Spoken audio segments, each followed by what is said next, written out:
Nous avons attendu ces jours twarindiriye uyu munsi tuhamiye kandi twese twaje twiteze cyane kandi ndabizi yuko nta kintu umuntu ashobora gutanga, ariko ndanizera yuko Imana mu kuzura kw'ibintu byayo no mu muzuro turashobora uyu munsi kuvoma, tukavoma ubuntu ku bundi buntu n'iyi minsi. Uwa gatanu wera iminsi yose wamye ari umunsi udasanzwe kuri jewe guhera aho nabaye uwizera, umunsi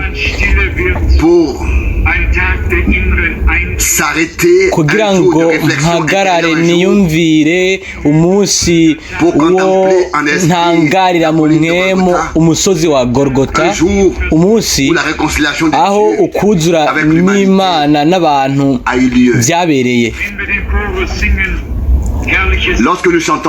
Igihe turirimba indirimbo ngo Golgota y'igitangaza, ntituririmba kariya gasozi k'agahanga nk'ako kari, ariko turirimba ibintu byabereye hariya. Turatandukanya ahantu hamwe n'umuntu yakoreye aho hantu akahagendera. Uko rero mw'iyi minsi turashobora guhindukira amaso mu buryo bw'imwemu tukaraba Golgota, kandi tukamenya yuko umwami wacu hariya yahapfira, yapfira jewe apfira mwebwe, wewe kugira ngo jewe nawe dushobore tubaho ibihe bidashira. Kandi uyu munsi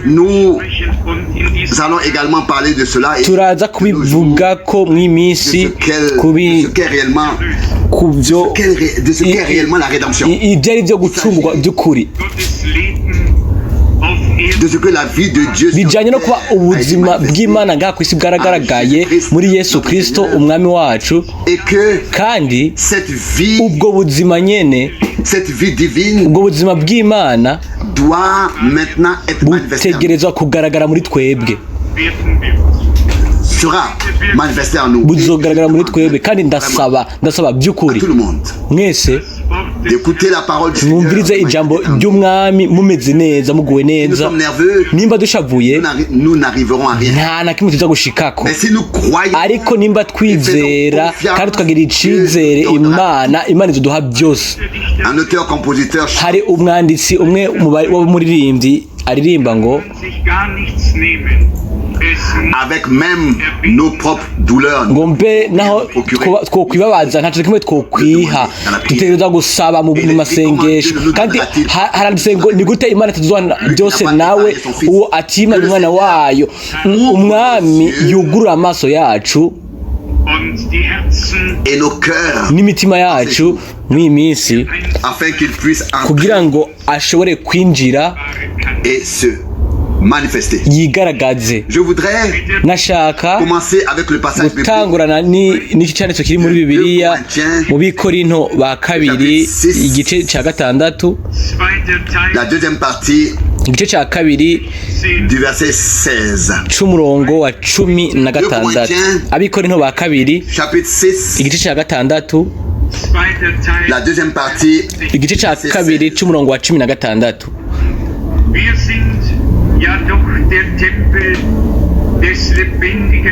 Car nous sommes le temple du Dieu vivant. Kuko twebwe turi urusengero rw'Imana nzima nk'uko Imana yavuze iti, nzogerera muri bo, nzogendera muri bo, mbe Imana yabo nabo babe abantu banje. Seront mon peuple. C'est pourquoi sortez nuko muve hagati ya babandi mubitandukanye ko niko Horaho agize, kandi ntimugakore ku kintu niko umwami ategetse, kandi ntimugakore ku kintu gihumanya na kimwe, nanje nzobakira. Je serai pour vous un père, kandi nzobabera so, et vous serez pour moi des fils, namwe muzombera abahungu n'abakobwa, dit le Seigneur, niko Horaho ashobora byose agize. tout puissant.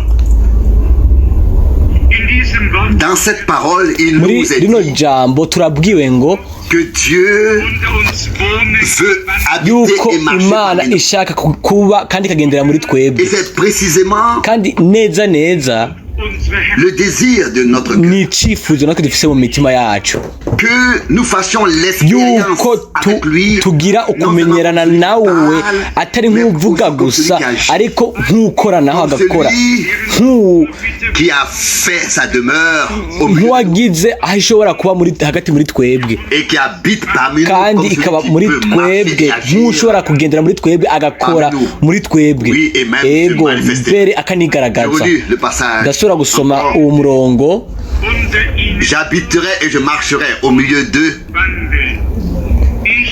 Je serai ngo nzogerera muri bo, nzogendera muri bo, mbe imana yabo nabo babe abantu banje. peuple. C'est une promesse Iri ni isezerano, que Dieu a faite. isezerano que Dieu imana a donné. yakoze, ni isezerano imana yatanze, iryo Lévitique chapitre ritugarura 26. mu Balewi. Je vais lire cette parole. Nashaka gusoma n'iryo jambo ryo mu Dans Balewi, Lévitique mu Balewi chapitre 26. igice ca 26. Ce sont les promesses de bénédiction Hano que Dieu a hari données amasezerano y'imigisha imana yatanze ihanga ryayo autrefois. kera, Et elles ont été kandi rapportées ivyo byaragarukanywe mu isezerano rishasha bihabwa ishengero kandi bikorwa kuri twebwe. Lévitique Abalewi chapitre 26. 26 guhera ku murongo w'indwi. Vous mettrez vos ennemis en fuite.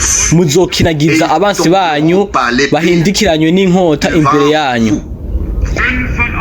5 d'entre vous Batanu muri mwebwe bazokinagiza 100, n'ijana muri mwebwe bazokinagiza 10,000. Abansi banyu bazohindukiranywa n'inkota imbere yanyu. devant vous. Et vos ennemis tomberont devant vous par l'épée. Je me tournerai vers vous avec bonté. Nzokwama mbashize ku mutima, Je vous rendrai nombreux barondore et vous multiplierai. mbagwize, Et je garderai mon nkomeze alliance. isezerano ryanje namwe. Vous aurez du vieux grain, Muzorya ibigugu byahitikiranye l'avant-dernière récolte. kandi à manger. muzodaha ibihitira kugira Et ngo vous mubone devrez aho enlever mwimburira le grain de ivyeze, l'année précédente pour faire place au nouveau. Je ferai ma demeure nzoshira ihema ryanje hagati muri mwebwe de vous, kandi sinzokwigera ndabazinukwa, et mon cœur ne vous aura point en horreur.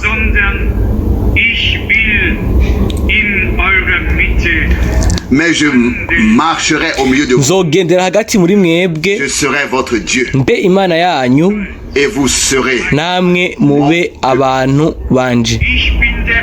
Je suis l'Éternel Ni jewe uhoraho imana yanyu, qui vous a fait sortir nabakuye mu gihugu ca Egiputa du pays d'Égypte, afin que vous ne soyez kugira ngo plus leur.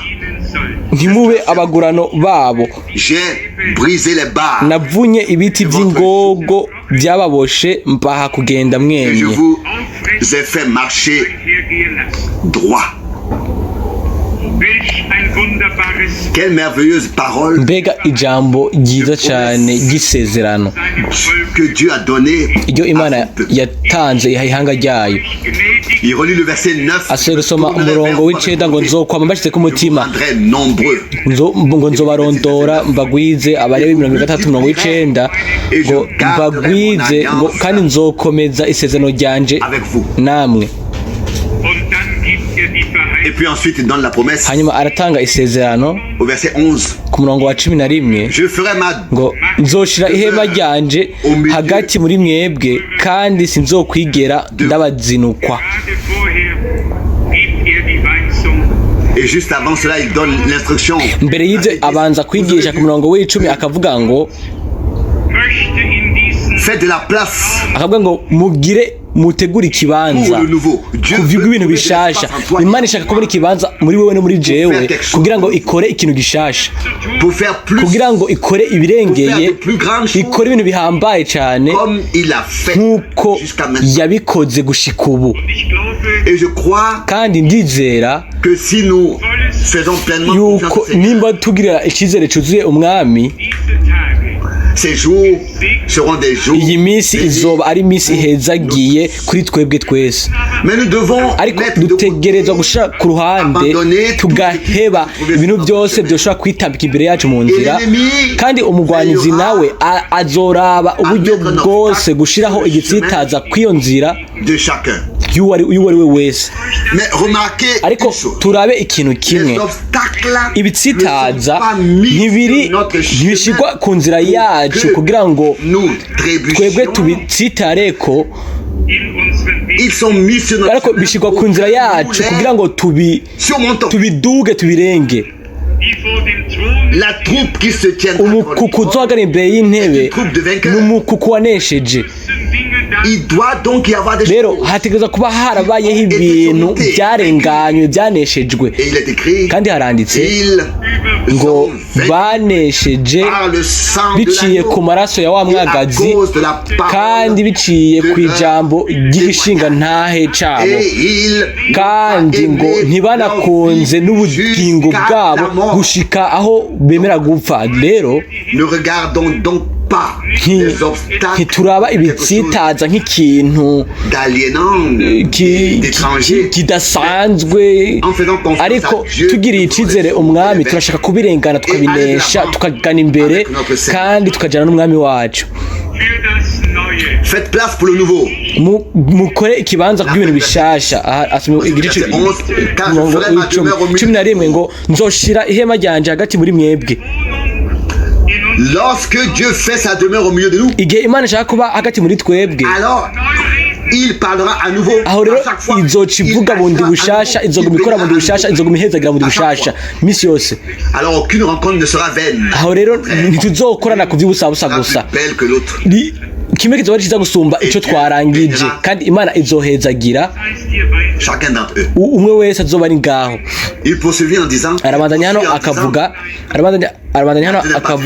igice cya 2:11 akavuga ngo kandi umutima wanje ntuzigera ubazinukwa, ngo ariko nzogendera hagati muri mwebwe mbe Imana yanyu, namwe mube abantu banje.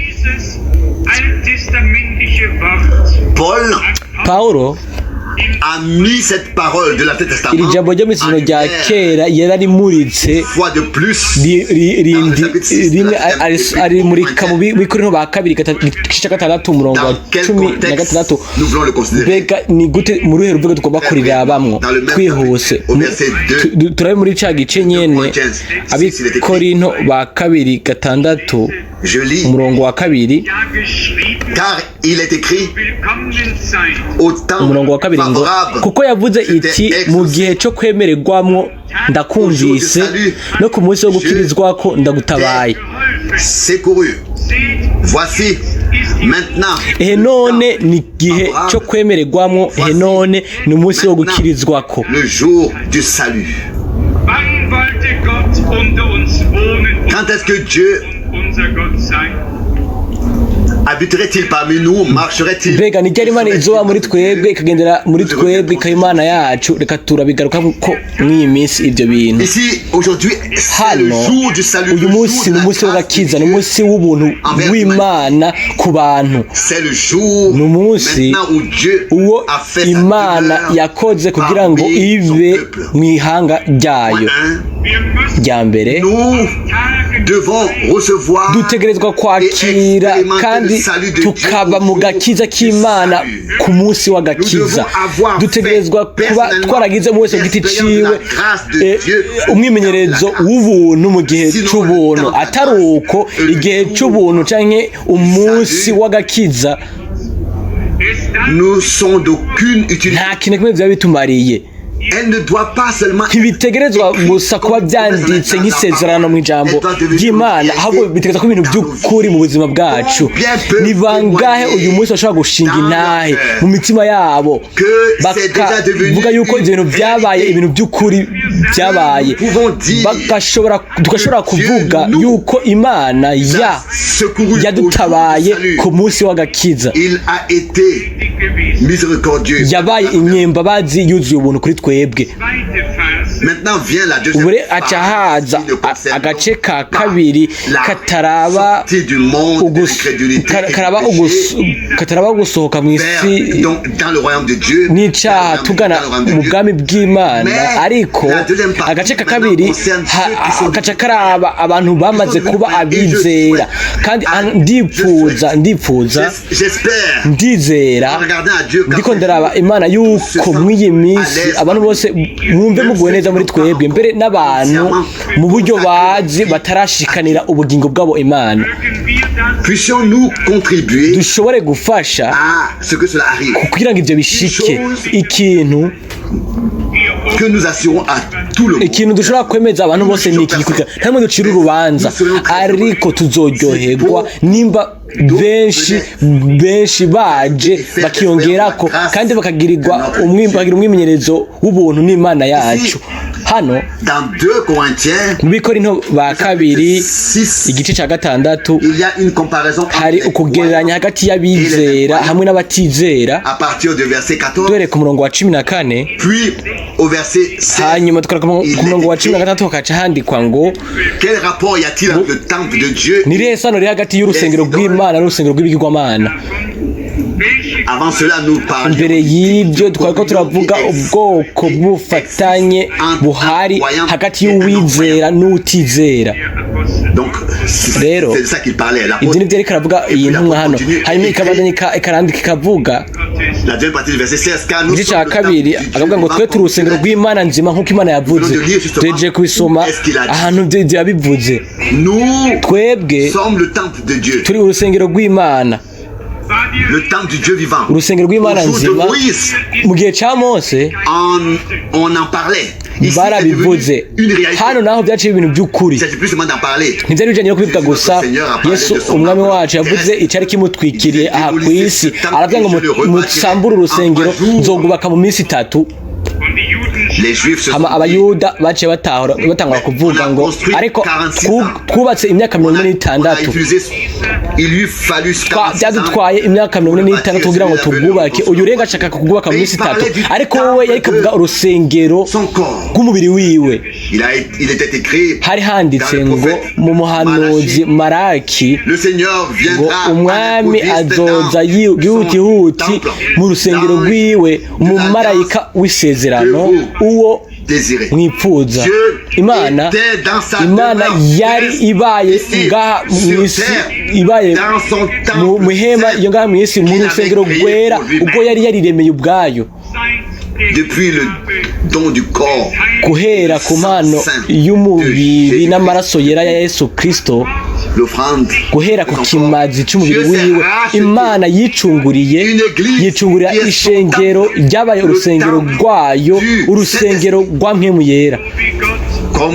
Nk'uko Imana yagendagenda kandi ikaba muri Kristo, kandi yashobora kuvuga ngo si jewe nkora ibi bikorwa, ariko Data akomeza kuba muri jewe, niwe akora bino bikorwa. Rero ishengero ry'Imana nzima ritegerezwa kuba ahahema ry'Imana. Ihema ntirigomba kuba rigaragara gusa, umuntu ategereza kuza akahaba hamwe n'ibyo. Ibyo nibyo bijanye n'ibyo ngaha haranditse ngo iherezo ry'umurongo wa 16 ngo nzogendera muri bo mbe Imana yabo, nabo babe abantu banje.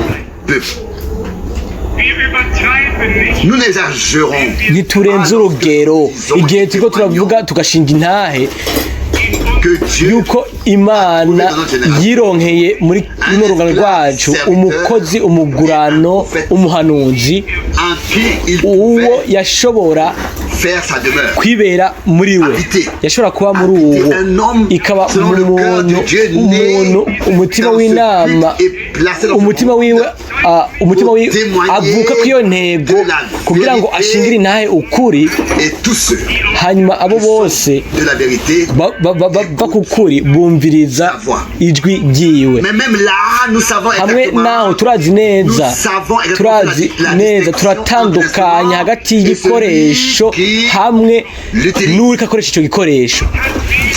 Imana ifise inzabya nyinshi, abahanuzi benshi bari izo nzabya, ariko murabizi neza yuko nimba umuntu ariko arakina icuma ciza, nta n'umwe udosanga ariko araha ivyubahira ico cuma,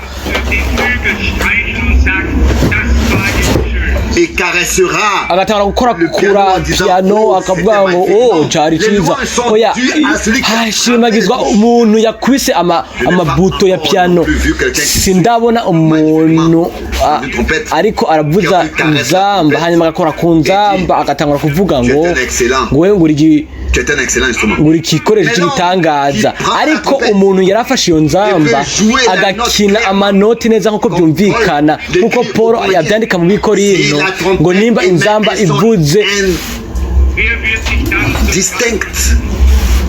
ibintu bitumvikana neza, ninde azokwambara kugira ngo aje guhangana? Ibyo ashaka kubigereranya. Twebwe ntiduha icubahiro icuma Imana ikoresha, ariko ni Imana yonyene ifata ico cuma, niyo icubahiro akagikoresha, agatanga ijwi ryumvikana ry'inzamba akariha ihanga ryiwe. Ni intego mw'iyi minsi, niyo ntego mw'iyi minsi. Muri Amosi haranditse ngo inzamba yarumvikanye, ninde yitegura ngo aje kurwana? Turasoma mu igice Yohana 10:7 yuko mu minsi aho umumarayika w'indwi azovuza inzamba ngo ibanga ry'Imana rizoba riramaze guherahezwa. Ce n'est pas la trompette. Si inzamba, ariko nico nicavuzwe nico giharugwa. Kandi murabizi neza yuko igihe indirimbo ikiravuzwa uteza kumenya umudiho kugira ngo umenye ngo nirihe majambo arimwo. Niko bimeze n'ubutumwa Imana yaturunkiye uyu munsi. Utegerezwa kumenya ibiriko biravugwa kugira ngo umenye ibintu biriko birakinwa. Rero ndizera yuko ndi mwabo turi mu bantu bagiriwe ubuntu batumvise gusa ibintu bivuga, ariko turazi byatanzwe kumenya ibyo gusa. Ibyo twamenye gusa, ahubwo Imana yarakoze ku buryo bw'uko twakira ukubonesherezwa kuva mu ijambo, kuva mu kuri. Ariko uyu munsi bisaba twegere imbere bigira ibirengeye, si kumva gusa ariko ugakora ku buryo bw'uko ibintu twumva biba ibintu by'ukuri. Ntimuhangayike ingene ibintu bizogenda. Umwami yarabisezeranye kuba izoba muri twebwe, kandi aho rero ni Kristo muri twebwe wenyine ubwiwe akora byose muri bose, akora byose muri bose. Ubu rero turugura muri icete ca mbere ca Yohana igice ca 4. Hano haranditse, turasoma duhereye Yohana igice ca mbere ca Yohana 4 dore ku murongo w'indwi. Ndabasaba Imana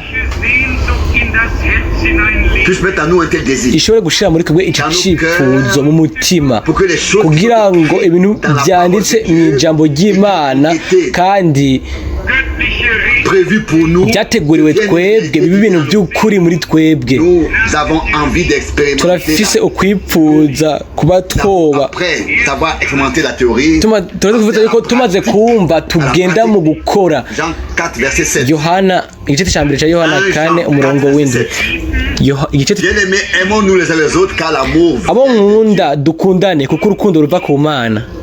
Et quiconque aime. Umuntu wese akundana yabyawe n'Imana kandi azi Imana.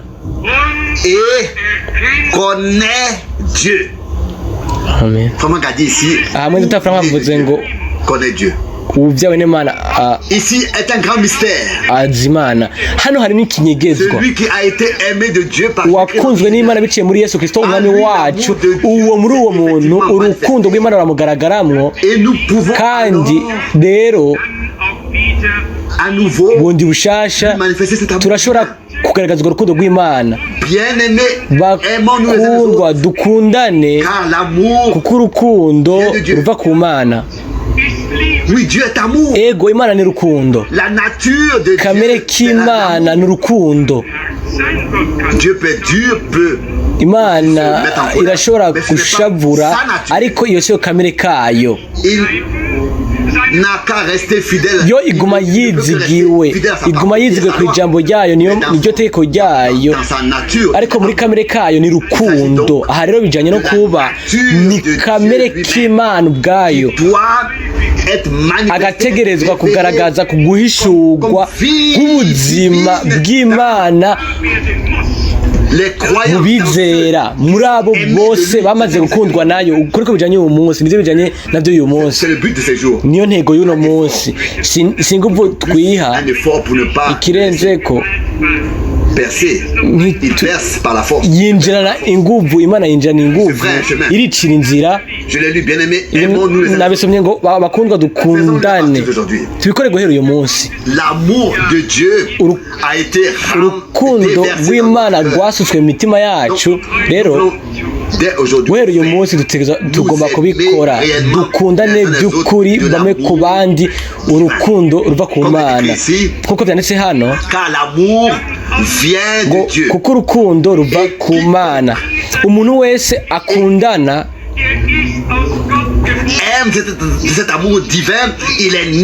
yabyawe n'Imana kandi ni umuhungu n'umukobwa w'Imana kandi n'ubwo buryo nyene afise kamere k'uwamubyaye. Nimba twita Imana data hanyuma tukaba twabaye abahungu n'abakobwa bayo kuko ibyo bica bisohora Abikorintho ba 2:6 hajye twasomye.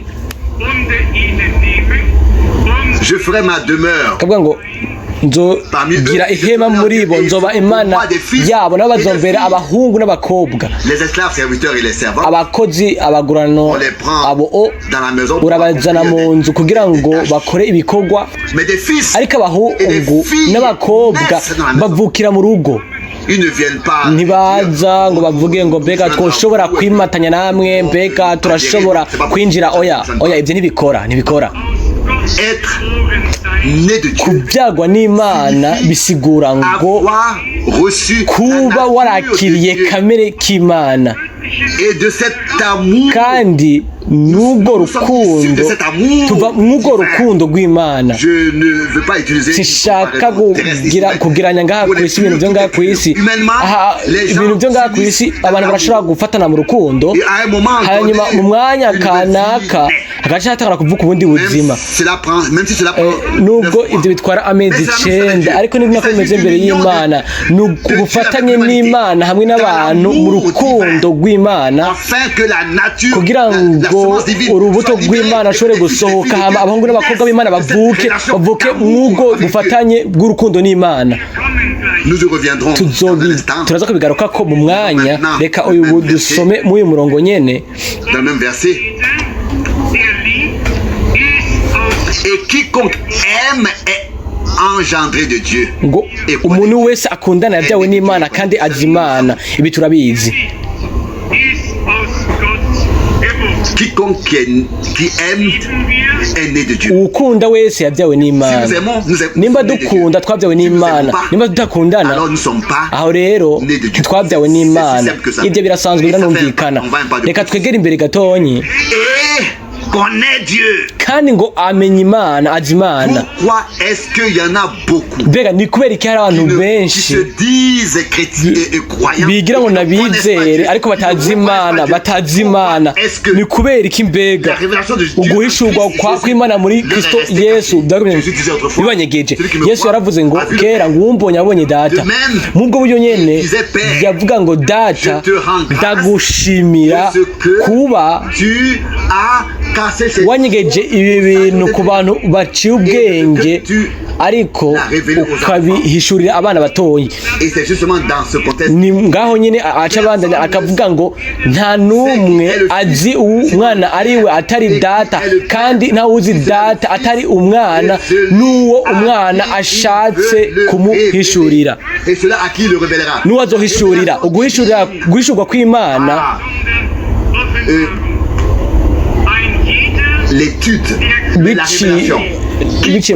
uguhishurwa nuko uwo wese akunda biva ku Mana, yabyawe n'Imana, azi Imana, afite urukundo rw'Imana. Baririmbyi, nimba waramenye Imana kandi urukundo rw'Imana rukaba rutaraca inzira ngo rube urubonekana kugera uyu munsi mu bugingo bwawe, rero uyu munsi ibisaha yawe kandi ibisaha yanje, umunsi Imana yakoze kugira ngo tugire uwo mwimenyerezo, atari igice cya mbere gusa ahubwo n'igice cya kabiri. Nimba twabyawe n'Imana rero tumenya Imana kandi dukunda abo bantu bose babyawe n'Imana, kubera yuko nabo nyene bamaze kuba bamenywa n'Imana nk'ibyakurikiye. Rero nabo bamenye Imana kubera yuko bagize ubufatanye, hari ubufatanye bw'abantu. Imana yarabamenye nabo ubwabo mu gukurikira bamenye Imana. Ndashobora gusaba mu bugwaneza, ni bangahe muri twebwe boba by'ukuri baramenye Imana by'ukuri bakamenya Imana muri Kristo umwami wacu biciye mu guhishurwa? Biciye no mvuge amen. Amen. Hashimagizwe Imana yacu. Si gusa si inyigisho gusa, kwiga gusa, ariko bice guhishurwa kw'Imana. Ibyo bintu twarabihawe, kandi hari ibyanditswe byinshi byoshobora gusobwa kugira ngo bitunyiganyize. Buri cyanditswe cyose cyo dusomerwa cyoguma kidushikamisha kikatwemeza kubirenzeho, kubera yuko turazi yuko Imana ntishobora kuvuga indimi zibiri. Mubwo buryo nyene turabizi yuko umwami yavuzwe mu buryo bwinshi, nk'umwana w'Imana, nk'umwana w'umuntu, nk'umwana wa Dawidi, nk'umwami, nk'umucamanza, nk'umucunguzi. Turabizi ibyo byose turabizi, ariko igihe hashitse ikintu gikomeye. Turazi uwo Kristo ari uwo ari we, uwa mbere kandi uwa nyuma, uhari kandi aje, ni Imana ishoboye byose. Uko niko guhishurwa kwa Yesu Kristo. Turabandanya ugusoma ko muri Yohana wa mbere 4 bure ku murongo w'9.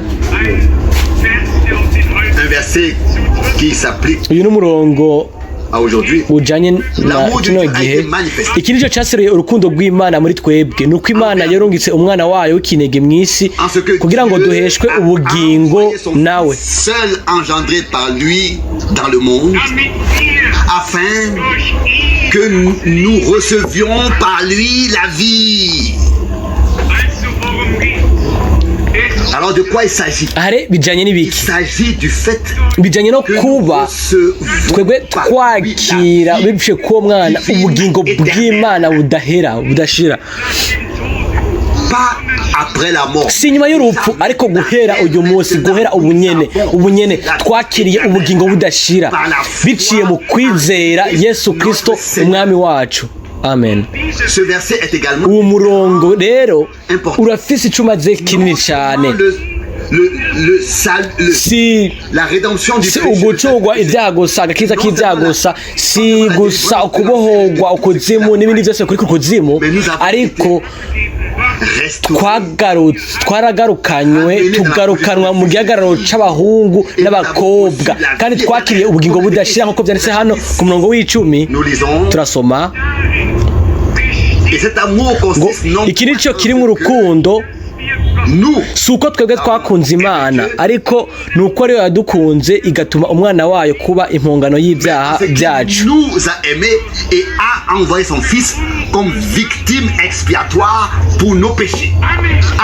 Amen. Rero Imana yakunze cyane abari mu isi, byatumye itanga umwana yabyawe nawe w'ikinege, kugira ngo uwo ari we wese ashobora kumwizera ntahone, ariko agire ubugingo budashira. Si twe twarondeye Imana, ni Imana yaturondeye. Si twe twakunze Imana mu kubanza, ariko ni Imana yadukunze mu kubanza, nk'uko byanditse ngo hamwe n'ibyo harimo urukundo. Si uko twebwe twakunze Imana, uwo murongo w'10, ariko ni uko ariyo yadukunze, jewe nawe. Imana yaradukunze, yaduhamagariye gusohoka imbere ko isi iremwa. Mu kumenya kwayo yatugize abahungu n'abakobwa b'Imana nk'uko byari biyihimbaye mu kugomba kwayo. Dushobore mw'iyi minsi gushigwa ku ahantu hejuru, tukabona ibyo bintu Imana yakoze nk'ibintu by'ukuri kuri twebwe, tukashobora kuvuga ngo Mwami wadushize ku ishingiro riri hejuru, waratudugije, turi abawe, turabawe. Ibi uyu munsi bibe ibigaragara. Sinzi ingene ibintu bimeze kuri mwebwe, ariko rimwe na rimwe hari igihe niyumvira yuko twebwe hari ubwoko bw'ibohero tuba turimwo. Turazi ibintu Imana ifise intego ishaka gushikana kuri twebwe, tuzi ibintu yasezeranye, ariko ugasanga tugumye twumva nk'umenga turugaranye, tukumva umenga ntitwoshobora kwegera imbere mu kwizera. Ariko bakundwa, uyu munsi ukore ku buryo bw'uko tubohoka imbere muri twebwe, kugira ngo ibintu byose bidufata bigwe hasi, Imana ishobore gukora ikintu gihambaye kugira ngo ishimagize izina ryiwe. Habe umunezero mu rugo rw'Imana, mu nzu y'Imana, habe indirimbo zo kunesha kuva ku Mana mu mahema y'abagororotsi. Hari uwandika wa kera indirimbo yaravuze bikurikira: indirimbo z'akabonge zaheze, hashimagizwe umwami. Umugwanizi kenshi yakunze kumpenda, aranshuka, ariko ubu ntakibishoboye, kubera yuko namenye urukundo rw'Imana rurahambaye kandi ruragutse.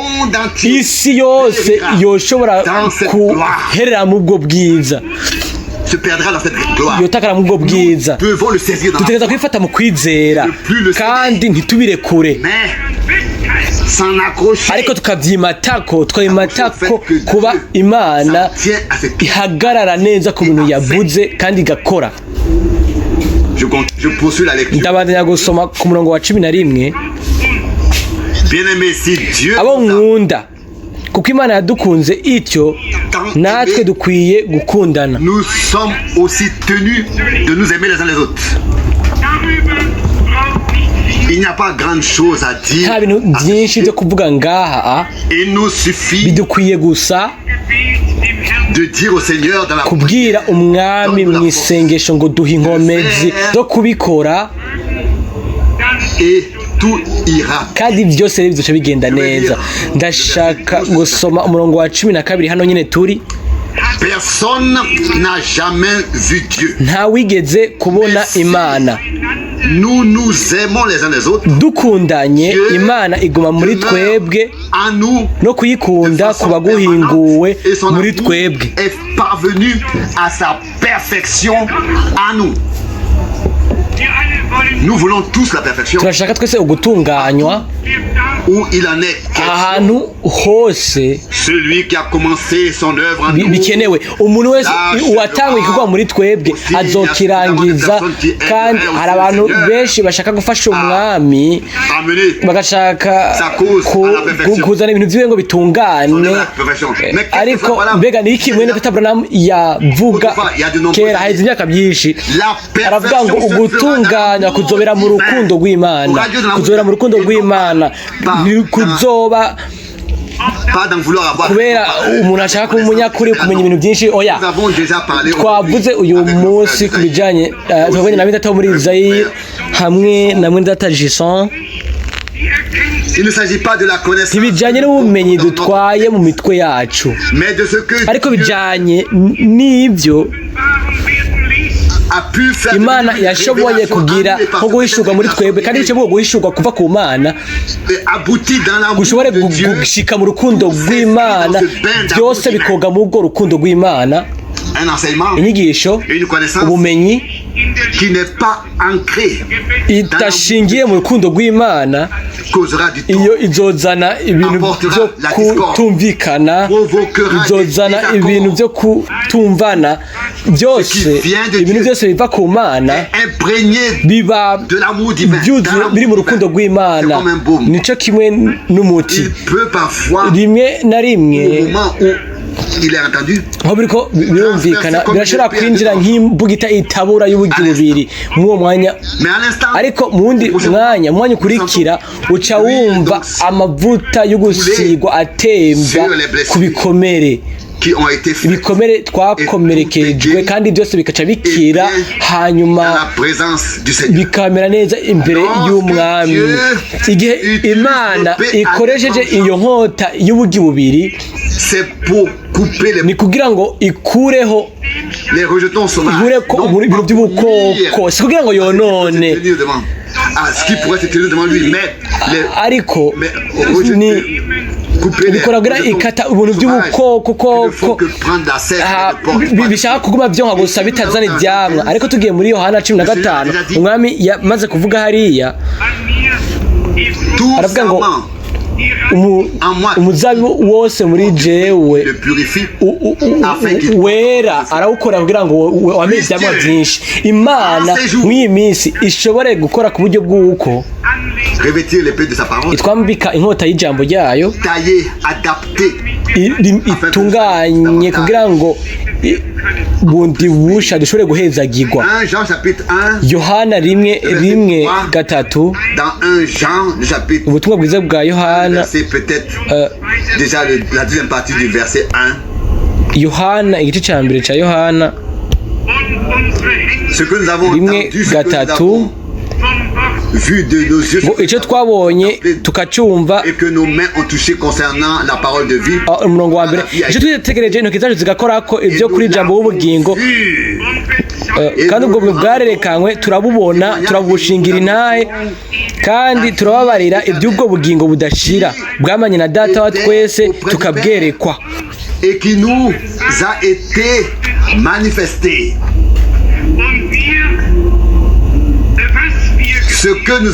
Icyo twabonye tukacyumva nicyo tubabarira namwe, kugira ngo namwe mufatanye natwe.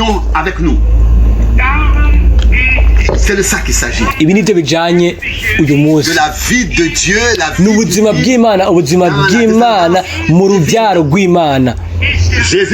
Yesu Kristo niyo ntango y'uko kuremwa kw'Imana. Yari imfura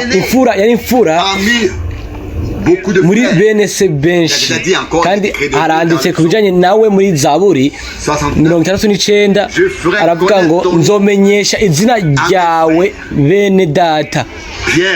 Petero akandika yuko turi urubyaro rw'Imana, turi ingenzi na kavantara hano ku isi, kubera ko twabyawe n'Imana. bakundwa, ninde muri twebwe by'ukuri afise ubushizi bw'amanga biciye kuri Mwene yuko yabyawe n'Imana biciye kuri Mwene by'ukuri, akaba yaragize umwimenyerezo wo kuvuka, akavuka ubwa kabiri biciye mu byizigiro bizima. Ibi nshaka kubyongera ko ndabishaka kubera ko biranditse nko mu ijambo ry'Imana. Kuvuka ubwa kabiri ku bw'icizigiro kizima. Murabe neza ibi bintu bibiri, ukuvuka ubwa kabiri, hanyuma ibyizigiro bizima. Ninde muri mwebwe afise ibyo byizigiro bizima mu mutima wiwe?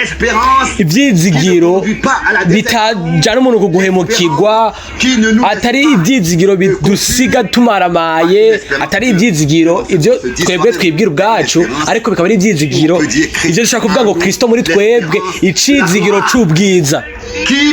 Ninde mu bugingo atwaye ubwo cizigiro muri Kristo? Muvuge amen. Ego, shaka kubabwira ariko mwavutse ubwa kabiri, birashobora kubatangaza, ariko ibyanditswe biravuga yuko twabyawe ubwa kabiri ku bw'icizigiro kizima. Rero niba ufite icizigiro kizima mu mutima wawe, aho rero Imana nzima hari ikintu yakoze muri wewe, kuri wewe hari ikintu cabaye, hari ikintu atari uko niwe ufite ivyizigiro bizima. Ego canke oya? Ijambo ry'Imana misi yose rigenda ryegeranye. Ego, ntitugomba kwihata kugira ngo dukoranye ibyo byizigiro, ariko turumva yuko biri muri twebwe n'iby'ukuri, kandi tukumva yuko twumva ubuzima bushasha buguma bwihishura, buguma bubonekana, turabyumva muri twebwe. Ego, aba ari uko bimera. Turagenda mu butumwa bwiza bwa Yohana, igice ca mbere.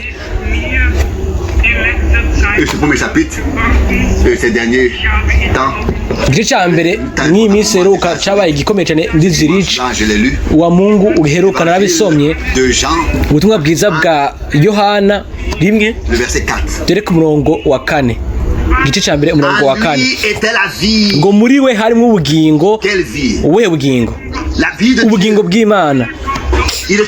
Yari Imana igaragaye mu shusho y'umuntu, yari data mu mwana agaragaye.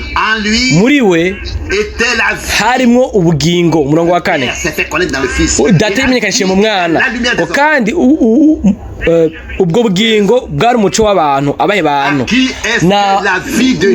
nabo ubugingo bwa Yesu Kristo bwabereye umuco, ubamurikira, bikabamurikira ni kumenya yuko nabo bamwizeye. Ibyanditswe byera bikavuga ku murongo wa 12 ngo abo bantu bose bamwakiriye yatanze uburenganzira bw'uko bacika abana b'Imana kuri abo bizera mu izina ryiwe. Muri we harimo ubugingo, kandi ubwo bugingo bwari umuco w'abantu. Ubugingo bwiwe hari ikintu bwasohora, harimo umuco umukikije. Akavuga ngo naje ngaha mu isi k'umuco, umuntu wese ankurikira ntazoguma mu mwijima, ariko azogira umuco w'ubugingo. Mubwo buryo nyene haca handikwa ngo ubugingo, umuco uramurika mu mwijima, ariko uwo mwijima ntiwabyakiriye, ntiwabitahuye. Hazokwama hari iyo migwi ibiri, bamwe baremera, abandi barajugunya. Bamwe barizera, abandi ntibizera. Ariko munyemere ndabivuge uyu munsi, mbega ubuntu, mbega amahirwe twagiriwe kuba tukibaye mu gihe c'ubuntu. Kandi Imana ntiyarabiye mu gihe cyacu cyo kutamenya, ariko yatugiriye ubuntu kugira ngo idukure mu mwijima, hama idushire ku muco ushashagirana w'ubutumwa bwiza mu bwami bw'Imana. muri we harimwo ubugingo. Ibi turaza kubigarukako. Kandi ubwo bugingo wari umuco w'abantu. Nibiki tugomba kuvyishurako. Rero kandi ijambo ry'Imana ryaramuritse mu gihe c'ubukozi bwa Yesu Kristo umwami wacu, aho abigishwa ba Yesu Kristo barafatwa bakamurikirwa bakagendana nawe bakabona ibintu byose agenda arakora. Yohana yarahagurutse nk'umuntu atumwe n'Imana kugira ngo ashingire intahe uwo muco, akavuga aciye bugufi ngo sindi umuco, jewe ubwanje naje gushingira intahe uwo muco. Hanyuma akacazana igishinga nayo gihambaye, ano acandika ku murongo w'icenda ngo umuco w'ukuri wakira umuntu wese wari kuraza muri iyi si. Ibirebe bice bibandanya ngo yari mu isi kandi isi yaremwe nawe, ariko isi ntiyamumenya.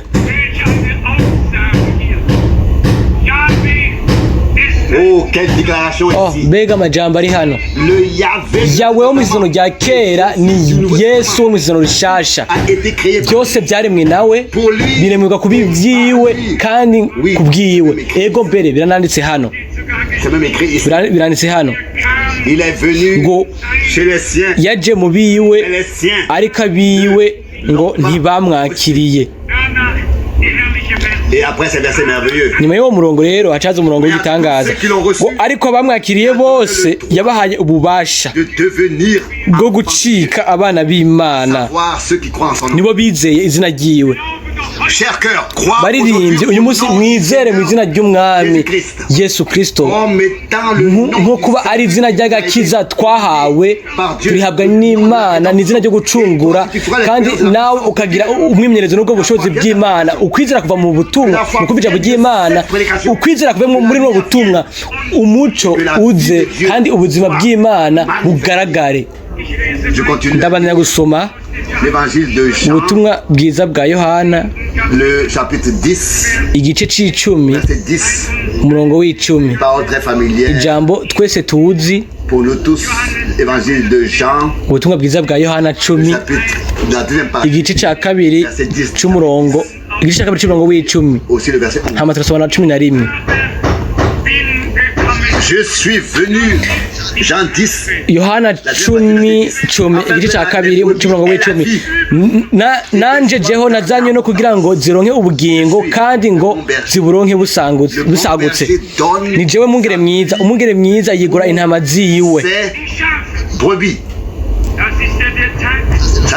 Uyu n'umunsi uwo twibuka, uyu munsi umunsi aho umwungere mwiza yatanze ubugingo bwiwe abutangira intama ziwe. Kuyihe ntego? Ni kugira ngo tugire ubugingo bw'Imana. Abantu abo yariko arabwira barafite ubuzima bwo ngaha kw'isi. Aha nibwo ari ubuzima bwo kw'isi yariko aravuga. Yariko avuga ubugingo bw'Imana, ubugingo budashira. Hama akavuga ngo mbere naje kubw'iyo mpamvu, niyo mpamvu nico canzanye, yaje kugira ngo abiwe abaho ubuzima, ahe ubuzima intama ziwe kandi baburonke busagutse, baronke ubwo bugingo busagutse. Mbega nibiki Mwene Branham yoba yarashimitse n'inguvu nyinshi cyane, aravuga ngo ubugingo buri mu maraso. Kandi ni kubw'iyo mpamvu ubugingo bw'Imana mu maraso y'Imana bwategereza kugaragara hano ku isi.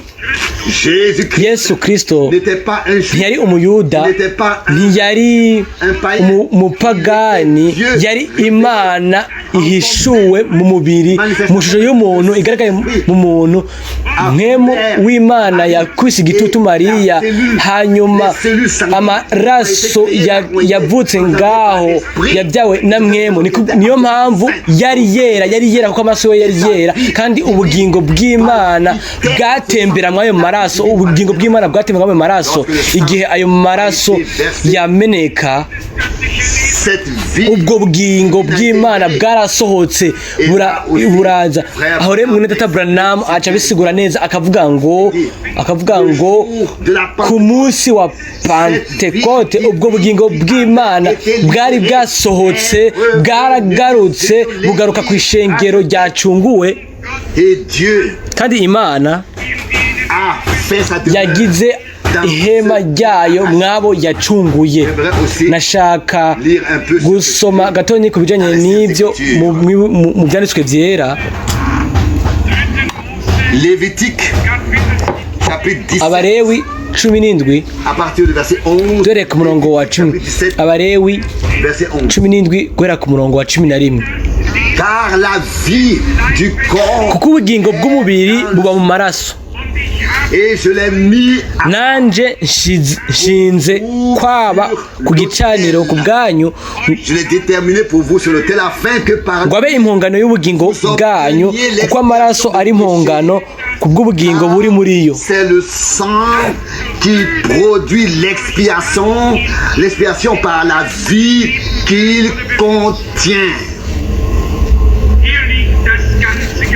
C'est là que réside tout le monde. Hano hari ikinyegezwa cyose mu isezerano rya kera abantu bashaka kugira ikigongo kiva ku Mana baratanga nk'ikimazi ibikoko bitunganye mu kibanza cabo bakabizana ku gicaniro bakabizana mu rusengero bagashira ibiganza byabo ku mitwe y'ibyo bikoko hanyuma bari bazi ko ico gikoko bacamya kico gikoko gifashe ikibanza canje ikibanza cy'uwo muntu gifashe ico kibanza gipfuye kubera jewe kugira ngo je nsoke nidegemvya.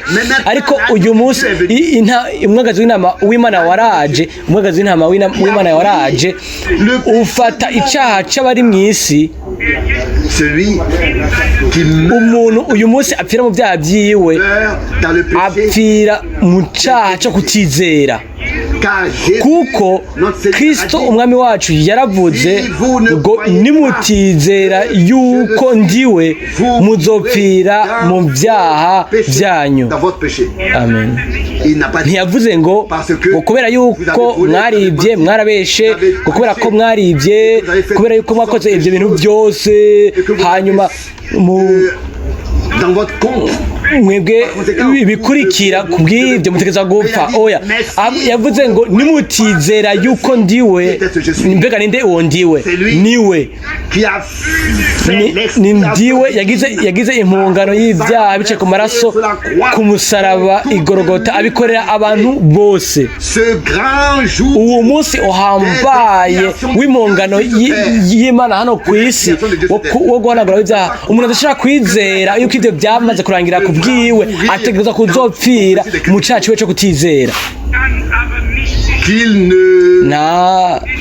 Ntatangure kuhanga Imana mu kubimeze nk'uko oya ahubwo ni wewe witsindisha.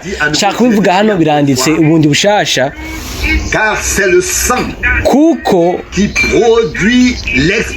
kuko ayo maraso aba impongano y'ubugingo bwanyu kuko ubugingo buri muri yo yoba atabwiye bwari mu ayo maraso rero nta bugingo bushasha bwoshoboye kuvuka. Ariko amaraso yaramenetse kandi ntiyari amaraso gusa yari ngaho ariko bwari ubugingo bw'Imana bwari mu ayo maraso y'Imana kandi ubwo bugingo bwarasutswe bwa ku isi. Ayo maraso yaramenetse bwa ku isi yuzuye umuvumo kugira ngo ashobore gucungura atanga ikigongwe n'ubuntu n'agakiza kuri twebwe twari munsi y'umuvumo. aller plus loin dans mbega turagomba kugenda kure mu byo turavuga ngaha canke twatahuye l'expiation impongano mu maraso yamenetse à cause de la vie biciye ku bugingo bwari mwayo maraso. Je continue encore un peu. Ndabandanya kandi gusoma muri Yesaya 53, Yesaya 53 10 muvyibuke bijanye n'ubugingo bwari mu maraso, muri we harimwo ubugingo kandi ubwo bugingo nibwo bwari umuco w'abantu. Ariko ubwo bugingo bw'Imana bwategerezwa kuba bushigwa imbere y'abahungu n'abakobwa b'Imana. Nico gituma umucunguzi yaritanze nk'ikimazi c'impongano, yamenye amaraso yiwe kugira ngo aducungure, ashobore kandi kuduha ubugingo bwiwe. Muri Yesaya 53 ndasoma mpere ku murongo w'10. Mais il a plu à l'Éternel de le meurtrir par la maladie, de le meurtrir de maladie. Quand il aura livré sa vie comme sacrifice d'expiation pour le péché. Nous parlons de l'expiation. Il aura livré sa vie. Qui était dans et c'est par la vie qui est dans que l'expiation devait être faite devant Dieu. Hano haranditse hano umurongo w'icumi ngo umuhoraho byaramuhimbaye kumujanjagura yaramubabaje ahazotanga ubugingo bwiwe k'ikimazi cyo gukuraho ibyaha, azobona urubyaro rwiwe, azoramba, ibyo uhoraho agomba bizoshitswa neza n'ukuboko kwiwe. Et la volonté de l'Éternel abonye ibiva mu du salut s'accomplira par lui. Umurongo wa notre sauveur hano asubira umurongo w'icumi. Aha ntiyasenze gusa umwami wacu ngo kugomba kwawe gusoze gusa, ariko yaravuga ngo haranditse dans le rouleau du livre mu muzigo gitabo haranditse ngo ndi hano o Mana shaka gukora ukugomba kwawe. Ici était la hano hariho umwe ukugomba kw'Imana kwategeza gukoreka, kandi nta muntu n'umwe yarashoboye gukora kugomba kw'Imana. Bose baragerageje ko bashoboye, hanyuma bose barananiwe nyene nkuko bari babishoboye kunanirwa. Ariko hano hari umuntu yageragejwe mu buryo bwose nka twebwe, yagize ibigeragezo acamwo mbere bigoye gusumba twebwe, kuko hariho Satani ubwiwe yaramubabaje amajoro 40 n'imisi 40, ariko umwami wacu yasohotse ari unesha anesha asohoka mu ivyo bigeragezo. Yashoboye kuvuga mbere, aravuga ngo umugwanizi nta bushobozi na bukinya mufiseko. Bakundwa, dutegerezwa natwe kugera kuri ico gihagararo aho Satani ata uburenganzira na bumwe yemerewe kuri twebwe, aho byose uburenganzira bwose bwamukuweko, kandi Imana yonyene ikaba ifise uburenganzira kuri twebwe. Satani yatakaje uburenganzira bwose ku bantu benshi, kuko wacunguwe n'amaraso. Mbega murabyizera? Imana yashize uburenganzira bwayo kuri twebwe twarashoboye kugugwa, turacungugwa, turaba Imana, turi ubutunzi bw'Imana. Satani naho ashaka kuzana amafagitire atariyo, akazana ibirisho bitari byo, ntitugomba kubyemera, ahubwo dutegereza kubirungika, tukabireka, tukavyanka. Amadeni yose yararishwe, ibirihishwa byose byaramaze gutunganywa, icyaha cyose cyarahanaguwe, ugucumura kose kwarahariwe. Uko rero Imana ubwayo yari muri Kristo yiyuzuza n'abari mu isi, yiyuzuza na twebwe. Hano bijanye n'impongano, kandi twabisomye no mu Balewi. Uburenda soma ndasoma muri Yesaya 53 ura ku murongo wa 11. Hano haranditse Yesaya 53 murongo wa 11, abonye ibiva mu bise by'ubugingo bwiwe bizomuhaza. Il verra du fruit et en sera satisfait par sa connaissance. Umushumba wanje agororoka azotuma benshi baheshwa ukugororoka no kumumenya, kandi azokwishira kugabitanya kwabo. Être justifié en se chargeant et en portant sur lui leurs iniquités. Nous avons déjà, nous pouvons aussi hano le lire dans les turashobora kubisoma hano muri Yesaya 53. Nous savons, turazi nous connaissons l'agonie de turazi kuniha k'umutima w'umwami wacu i Getsemane, turazi ko yagwanye, turazi ko yasabye, turazi ko yajugumira kandi akavuga ngo nimba bishoboka, akavuga ngo niba bishoboka iki gikombe kinje kure, ariko ntibyashoboka. Atari uko jewe nawe twari guca dutegerezwa kukinwa, ariko we yarakinyweye kandi akinywa cyose kugira ngo dushobore kuryohererwa mu gikombe cy'agakiza, tugishire hejuru ku munsi w'agakiza, tukaryohererwa Imana yacu. Ahavuga mu 11 ngo abonye biva mu bise by'ubugingo bwiwe bizomuhaza. Umushumba wanje agororoka azotuma benshi baheshwa ukugororoka no kumumenya, kandi azokwishira kuko ugabitanya kwabo. Mbega turizera n'imitima yacu yose yuko yatwaye akishira ko amakosa yose yashobora kandi yoshoboye kuduharugwako, byose yarabivyikoreye abyishirako.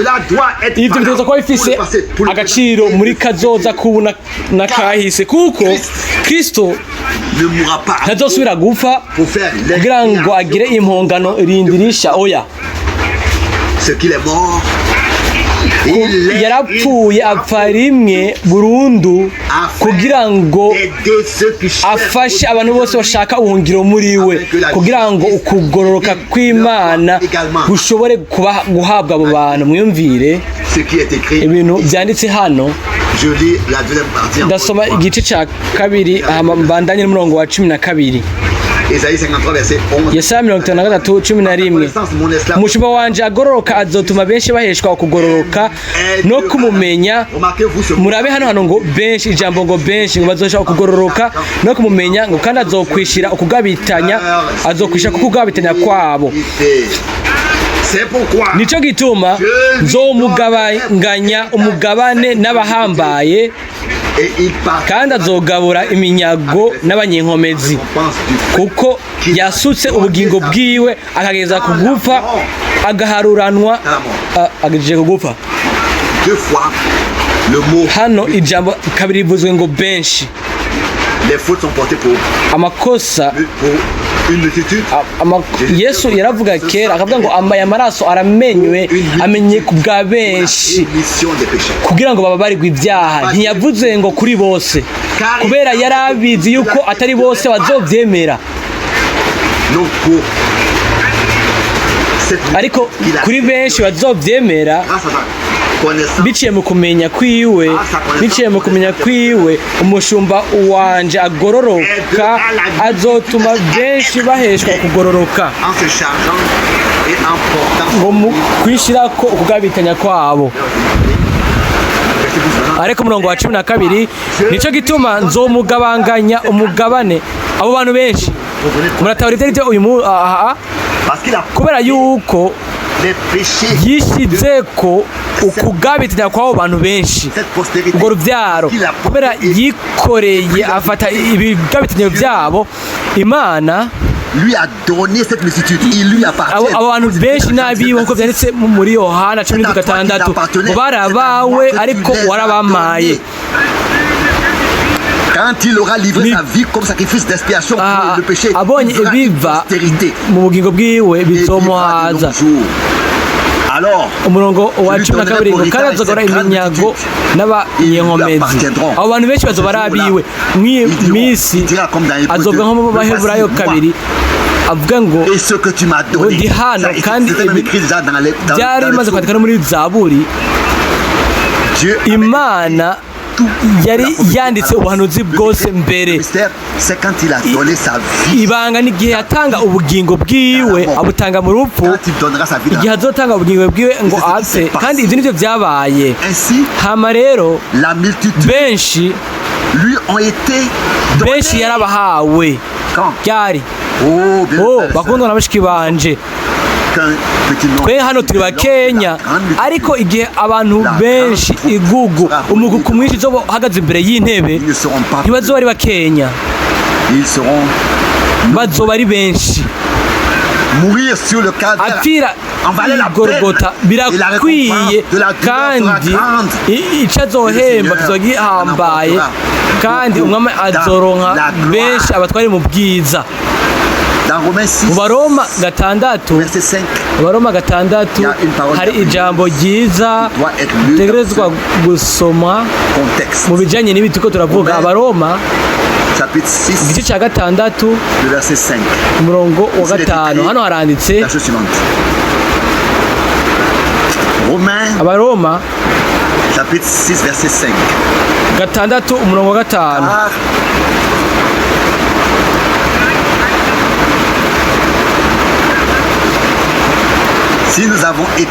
Ko twakoranijwe nawe n'igishushanyo cy'urupfu rwiwe, tuzokoranywa nawe n'icukuzuka kwiwe nacyo.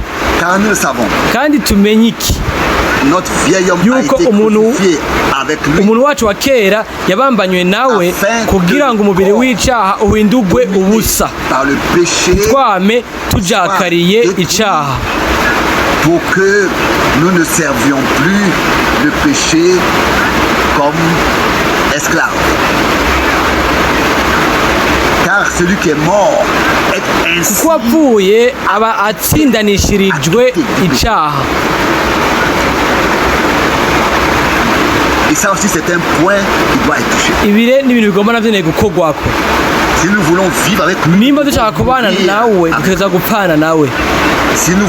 Nimba dushaka kuzukana nawe, rero dutegerezwa kuba twahambanywe nawe. Atari iyo gahunda y'Imana ntibishoboka. Kandi haranditse yuko fait une même plante avec le galon lié avec yuko twagize igishushanyo nawe par une mort semblable à la sienne. Et ça c'est un grand mystère. Harimo igishushanyo cy'urupfu rwiwe, hari n'ibanga rikomeye. Ishengero mugeni ryari mu mukwe, nk'uko Eva yari muri Adamu igihe Imana yari kirarema, hanyuma mu nyuma igihe umwami Imana yasinziriza Adamu, urubavu rwe rwaruguruwe, hanyuma umugeni wiwe yarakuweho akurwa aho hantu. Hanyuma Adamu amaze kumubona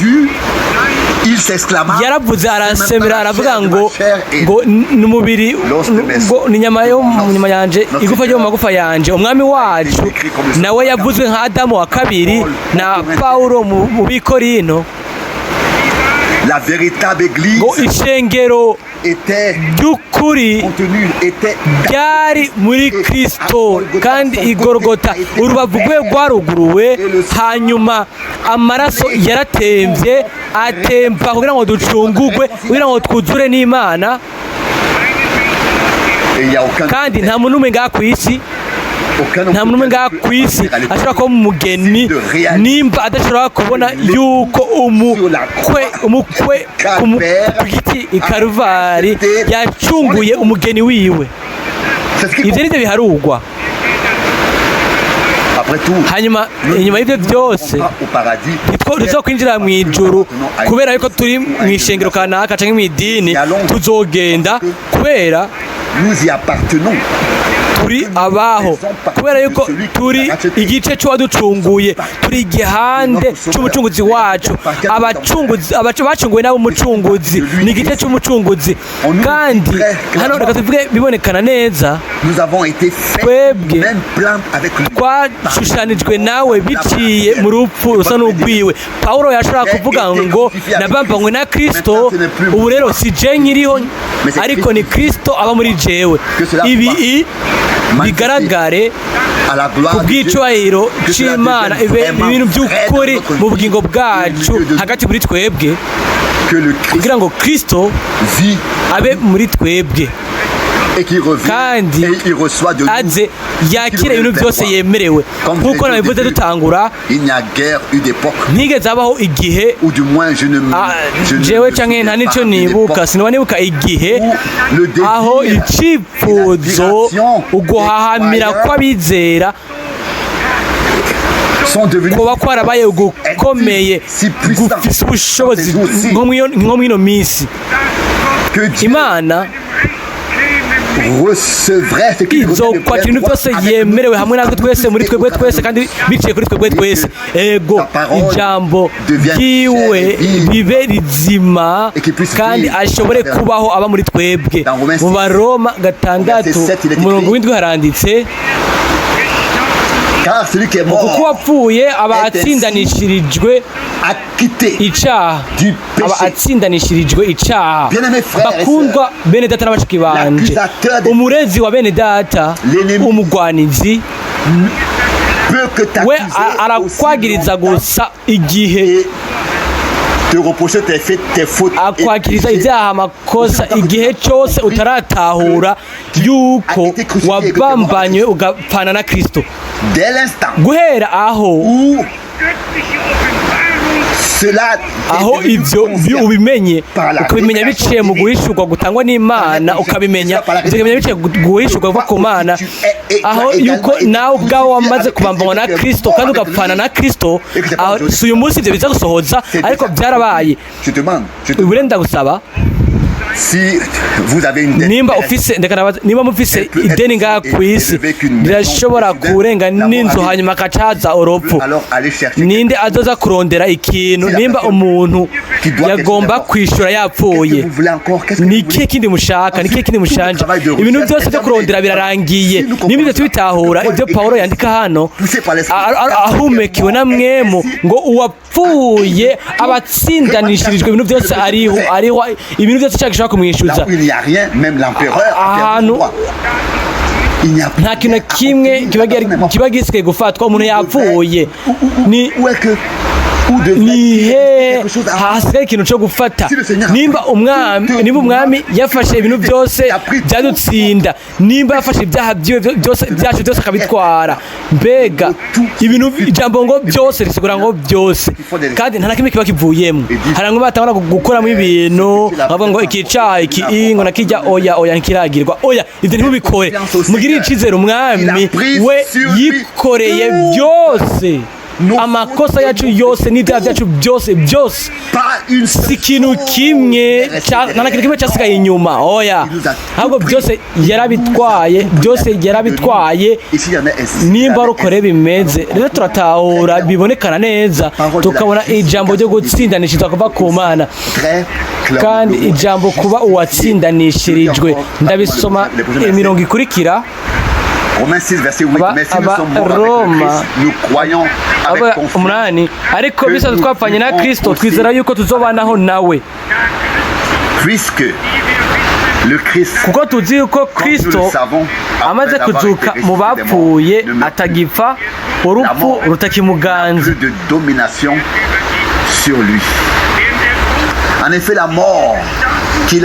Uko gupfa yapfuye niho yapfuye rimwe ku cyaha, ariko ko ariho ari uw'Imana, ariko ko ariho ari uw'Imana. Abe ariko namwe mwiyumvira ko mwapfuye ku cyaha, ariko ko muriho muri ab'Imana, muri Kristo Yesu. Dans le Christ Jésus notre Seigneur. Tuvuge amen kuri jambo dufite icyizere, twe turemeranya n'Imana, turayibwira amen, turizera ibintu ivuga, kandi twizera n'ibyo yakoze. Mwene data Rusi yamaze gusoma, arasoma muri Yohana 19.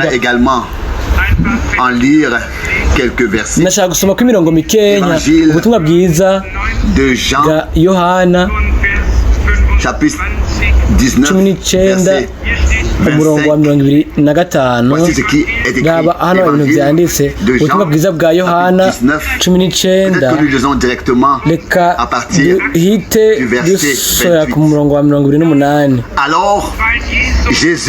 Hanyuma Yesu amenye yuko noneho byose birangiye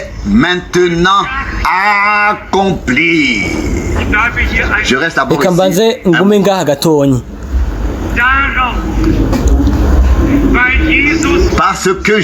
Hanyuma y'ibyo Yesu amenye yuko noneho byose birangiye, ntiyaryoherewe kuvuga ngo birarangiye gusa. tuzifatiye mu byanditswe yarabonye yuko byose byari birangiye, yarabizi, ubumenyi buva ku Mana. Hano ibintu byose birihishwa bimaze gutungana, ibintu byose byasabwa byari bimaze gutungana, byari bimaze kuhera. Reka nsubiremo gusoma hano ngo mu Gifaransa avuga ngo kuko Yesu yarazi ko byose birangiye kugira ngo icyanditse gishike. Agace ka nyuma aya majambo ya nyuma y'ubuhanuzi niko bimeze n'imirongo ya nyuma, ijambo ry'ubuhanuzi kugira ngo ntihagire ikintu kimwe gishika kidasohoye. Twasomye ku bijanye no kupfindira impuzu yiwe kuko hari handitse, turashaka gusoma tugasoma ibyo byari byanditse nk'ubuhanuzi, hose byari bihari, hariho amajambo y'ubuhanuzi yari amaze gusohoza kandi agabonekana agasohoza.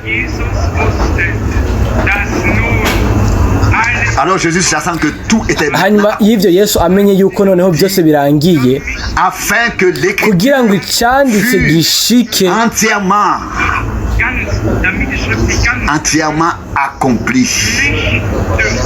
aravuga ngo mfise inyota. Aya yari amajambo ya nyuma mu buryo ngo mfise inyota, ndanyotewe. Ntiyaranyotewe yinkarisha, yabivuze kuko byari byanditse muri Zaburi n'ahandi hantu. Aravuga ngo mfise inyota. Aho hantu hari hateretse inkono yuzuye inkarisha, nuko bashiramwo sipongo yuzuyemo inkarisha mwirenga, bayirongeka ku munwa wiwe.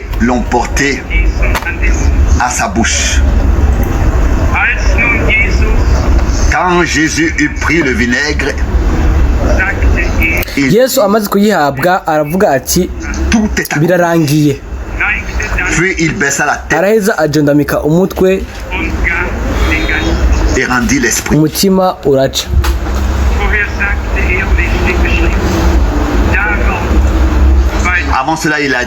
Imbere y'ibyo ahantu byari byanditse haranzwe ngo kuko Yesu yarabizi, nta kintu kimwe cyo gukekeranya. Iyi niyo nzira yanje, niho ntegereza kugenda. Ibi byose bitegereza kugenda bigasohoza kugira ngo ibyanditswe byose bishike, kuko Yesu yarazi ko byose byari bimaze kurangira. Ntiyavuze yuko ntiyavuze ngo birarangiye atazi neza ko birangiye, yarabizi mbere yuko byari bimaze kurangira.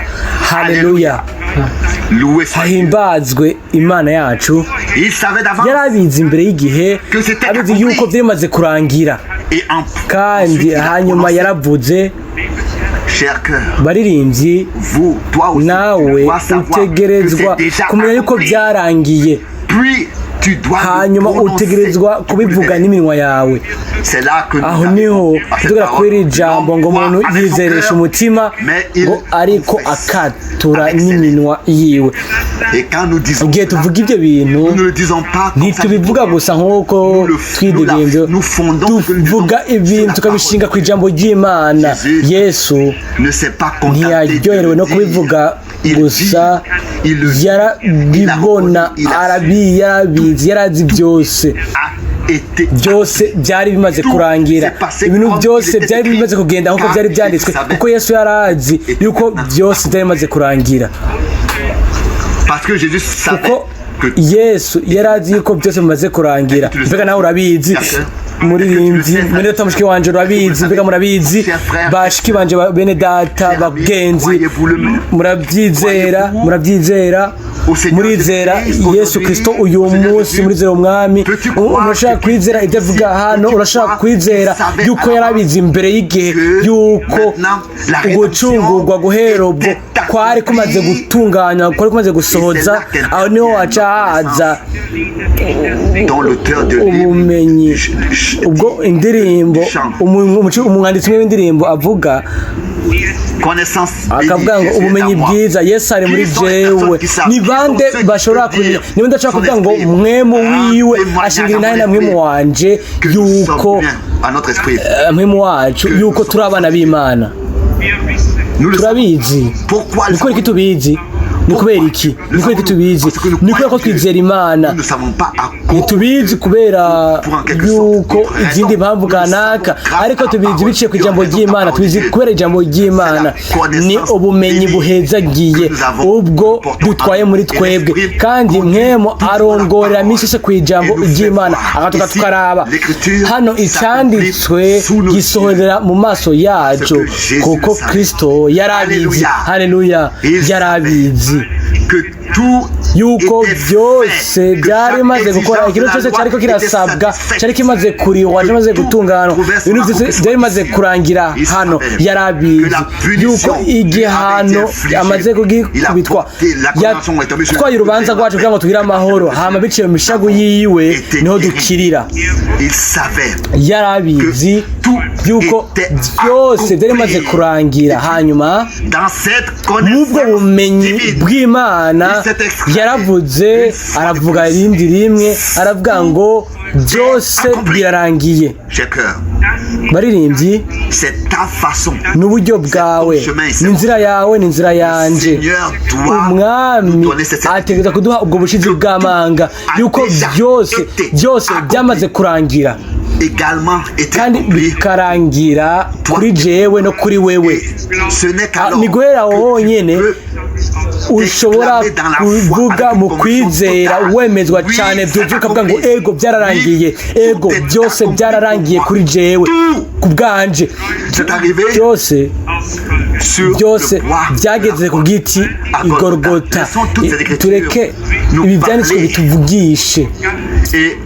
Reka tuvuge mu ncamake, mu gucungurwa ni icyifuzo cy'Imana, bijyanye no kuba Imana yashaka kugira benshi abahungu n'abakobwa. Yagize intango muri Yesu Kristo umwami wacu, yatanze ubugingo bwiwe bwera butunganye mu maraso yera y'Imana, kugira ngo ubugingo bwiwe, kugira ngo ayo maraso amaze kumeneka nk'impongano, ubugingo bushobore gusohoka, hama bugaruke kuri benshi ku mukuko wacunguwe. Siyo si inyigisho idasanzwe, si ubumenyi budasanzwe, n'ubugingo bw'Imana ubwayo mu bahungu n'abakobwa b'Imana, kamere ka Yesu Kristo ubwiwe. Urukundo rw'Imana ubwo kamere k'Imana gashobora kugaragaramwo, muri we harimo ubugingo, kandi ubwo bugingo bwari umuco w'abantu, nta yindi ntambwe ikurikira. Ubwo bugingo bwari muri we, yashatse abuduha ngo abuduhe busagutse bukwiye. Yashatse kubuduha, ariko kugira ngo abuduhe yategeza kumena amaraso yiwe yera. Ayo maraso yari mu bwo buzima yategeza kumeneka kugira ngo turonke impongano. Ibyo byose byabereye ku giti Golgotha, Ikrefeld. Hanyuma hacaza umunsi wa Pentecote, aho ubugingo bw'Imana bugaruka ku bantu benshi, bugaruka ku kuba bacunguwe biciye kuri mwemu w'Imana, biciye mu guswa kwa mwemu yera.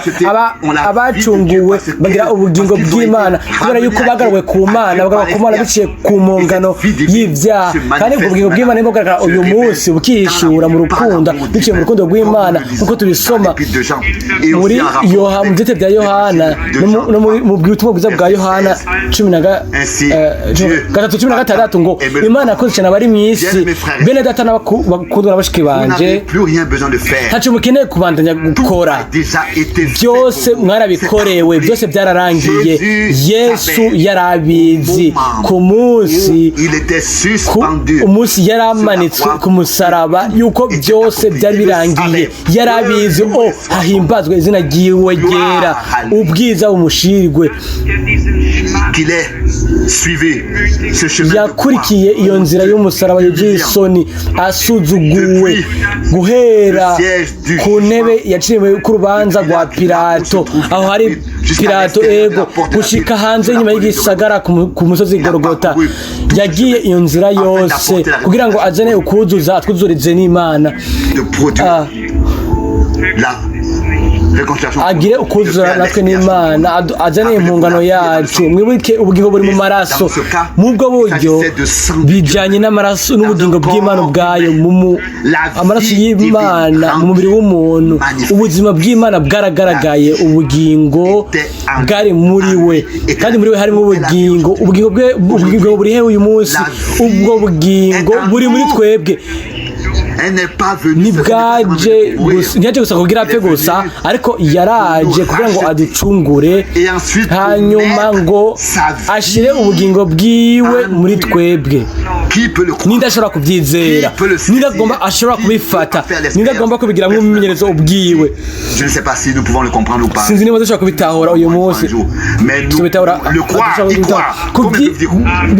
niba ndashaka kubyizera mubwe amen nimba twizera tuba dufashije hari igisabwa kimwe kugira ngo agakiza kaboneke ni ukwizera ukwizera umwami wacu Yesu Kristo uwizera ngibi ibimenyetso bizomukurikira ukwizera Yesu yarafashe ijambo hama abaza ihanga arababaza ngo mbega urizera ko ashobora kubikora hanyuma ibyo byace bisohoza ukwizera kuza kuvuye mu butumwa kandi ubutumwa buva mu ijambo ry'Imana sinzi nimba dushobora kubivuga birengeye ngaha sinzi niba ariko hari ikintu kimwe nzi coco nuko mwe mu w'Imana arashobora kubonekeshereza neza bikabonekana neza ku bantu bose kugira ngo ntihagire umuntu umwe agira ibyo abura mubyakire mubyemere byarashitse bishika ku bwa benshi kandi benshi yarabahawe nk'inyungu natwe tugomba kuba abiwe turabiwe tukaba twaracunguwe n'amaraso yera atunganye ku musaraba igorogota kandi ubugingo butunganye bw'Imana bwagendeye mw'ico kibarara c'umubiri ngaha ku isi bwarasohotse kugira ngo bugaruke buze muri twebwe muri jewe nawe twebwe twambaye ibibarara byo ku isi biciye mu kwizera Yesu Kristo byarasohotse kugira ngo bibe muri twebwe n'imfura kandi natwe turabana b'imfura hanyuma tusome byanditse twibuke icyanditse kuvuga ngo nzoba muri bo ngendere muri bo hama nzoba Imana yabo mbe Imana yabo nabo bazoba ihanga ryanje muri Kristo Imana niho yari ibaye Imana yaragendera niho Imana yavugira niho Imana yakiriza indwara niho Imana yakiza byose ubu rero ni muri twebwe ishaka kuba muri twebwe amen ishaka kugendera no muri twebwe ishaka kuba Imana yacu dutegereza kuba abahungu bayo n'abakobwa bayo baririmbyi ntimusuye kuba abakubititse nimba ugomba kuba abakubititse ubikara arihana anihira mu mutima ukwicuza kuri mutima gutagwa namwe mu w'Imana aho ushobora gutahura yuko utahura ibintu byose icyo byatwaye umwami wacu kugira ngo aducungure iyo nzira yuzuye isoni iyo nzira yagana igorogota kuko igihe tuvyumvira ko amasozi araza ku maso rero imbere turafatwa tugakogwako hanyuma mu kwizera tugakogwako tukabona ibintu vyabaye hariya ku bwacu ibyo bica bihinduka amashimwe tugashima tukavuga ngo mwami ntitwari tubereye ariko wakoze ibintu bihambaye muri twebwe data wowe muri jewe ama nanje muri bo kugira ngo twese tubumwe ubugingo bw'Imana muri Kristo ubwo bugingo nyene bw'Imana muri mwishengero ibi na muri Tata Branham yarabivuze mu butumwa bumwe aravuga ngo ibintu byose Imana yari ifise yabishe muri Kristo ibyari muri Kristo yabishe mu ishengero biciye ku gusuka kwa Mwemu ukwa Mwemu ivyo muvyemere mu kwizere uyu munsi Kristo umwami wacu yarabizi yuko byose byari bimaze kurangira kandi ni nyuma yaho gusa aho yashoboye gusemerera